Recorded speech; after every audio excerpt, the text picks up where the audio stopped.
Another one, Jace, not having an emergency fund.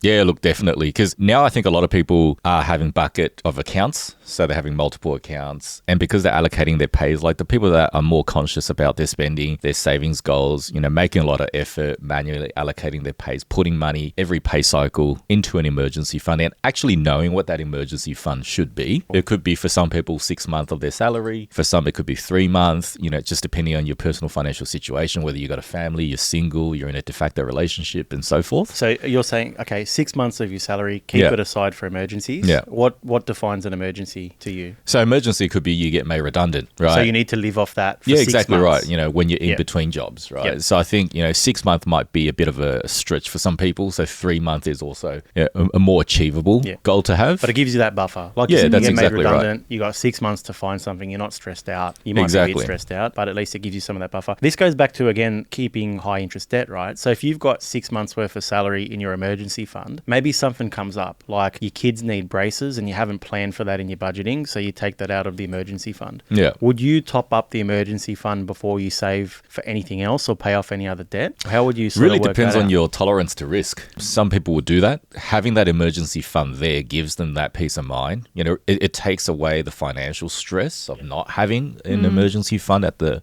level that they need it to have. But for some other people, it might be quite flexible, right? So really, there's no one way to do everything. It's specific to the person.